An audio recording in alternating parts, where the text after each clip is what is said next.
పూలు ఇప్పుడు వచ్చేసి రోజా పువ్వుల గురించి మనకు అక్కడ ఇవ్వడం జరిగింది. దానికి కలర్లు వేయండి, రంగులు వేయండి. తర్వాత వచ్చేసి గులాబీ పువ్వు అనేటువంటిది నాకు తెలిసినటువంటి వాక్యాలు నేను రాస్తున్నాను.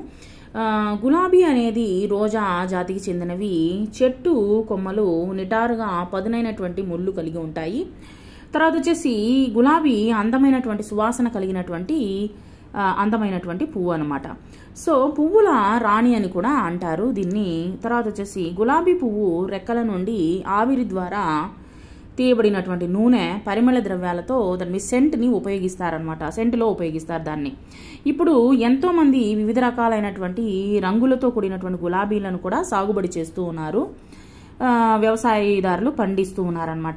గులాబీ నూనె నుండి రోజ్ వాటర్ అనేటువంటి తయారు చేస్తారు. గులాబీ రెక్కలతో ఒక స్వీట్ని తయారు చేస్తున్నారు. ఇప్పుడు వచ్చేసి దాని పేరు కూడా వచ్చేసి గుల్కందు అని అంటారనమాట. మనము చెన్నైలో యొక్క చెన్నపట్నంలో కానీ లేదా సిటీలో కానీ గమనించినట్లయితే అవి అమ్ముతూ ఉంటారు. ఆయుర్వేద షాపుల్లో కూడా దొరకచ్చు. ఈ విధంగా రోజా పువ్వులు వచ్చేసి మనకు ఎంతో ప్రయోజనకరంగా ఉన్నదన్నమాట. సో రోజా పువ్వు గురించి మనము తెలుసుకున్నాము. తర్వాత వచ్చేసి పదం పదం జతపరచండి. ఎరుపు రంగు, పచ్చ రంగు, నీలి రంగు, తెలుపు రంగు. తర్వాత వచ్చేసి గేమ్లోనేటువంటి వర్ణమాలను వచ్చేసి అక్షరాలకు వచ్చేసి గోళం చుట్టండి. గళ్ళలో రాయండి. ప, చ, ర, మ, ఆ, ష, ద, న, ఏ, డ. చేప, ముసలి, బాతు, కోతి. నీటిలో ఉండనిది ఏది? నీటిలో ఉండనిది ఏది? ఇప్పుడు చేప నీటిలో ఉంటుంది, మొసలి నీటిలో ఉంటుంది, భూమిపైన ఉంటుంది. బాత్ వచ్చేసి భూమిపైన ఉంటుంది, నీటిలోనూ ఉంటుంది. కోతి మటుకు నీటిలో ఉండదు అనమాట, చెట్టు పైన ఉంటుంది కాబట్టి కోతి నీటిలో ఉండదు అనేటి రాశాను. తర్వాత వచ్చేసి ఆ నుంచి రూ వరకు పదాలను వచ్చేసి వర్ణక్రమంలో వచ్చేసి ఏలుక తొగతో కలపండి. ఇక్కడ వచ్చేసి ఆ, అలా, ఆట, ఇలా, ఈగ, ఉమ, ఊడ, ఋషి. ఈ విధంగా వచ్చేసి ఆ నుండి రూ వరకు వచ్చినటువంటి పదాలను వచ్చేసి కలపమన్నారనమాట. తర్వాత వచ్చేసి గుండ్రం ఉన్నటువంటి పదాలను గుర్తించి గుర్తుపెట్టండి.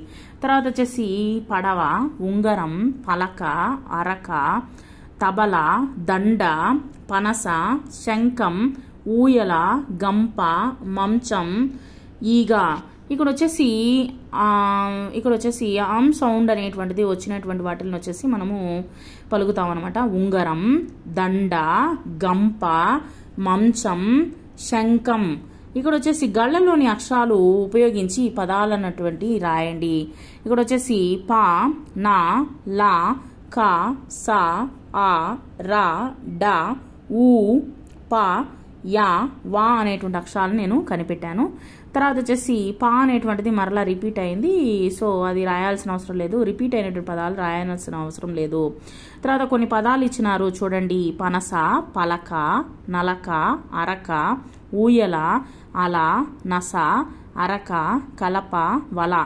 అంటే ఈ యొక్క అక్షరాలని ఉపయోగించి మీరు కొన్ని పదాలని రాయమని చెప్పారనమాట. ఆ విధంగా నేను కొన్ని పదాలను రాశాను. తర్వాత వచ్చేసి బొమ్మ గీసి రంగులు వేయండి. తర్వాత సీతాకోక చిలుకను వచ్చేసి ఈ విధంగా మనము రాసి దానిపైన వచ్చేసి మీరు రంగులు వేయండి, మీకు నచ్చినటువంటి రంగులు వేయండి. తర్వాత కొన్ని పదాలు ఇవ్వడం జరిగింది, ఆ పదాలని చదువుదాము. ఈల, గద, వల, అల, కల, తల, ఇల, ఉమ, ఊడ, ఎర, ఏతం, ఒక, ఔర, అంబ, అండ, లత, జడ, జత, ఈక, ఈత, గడ, దడ, వడ, ఆశ, రమ, ఉష, ఉమ, దయ, అంబ.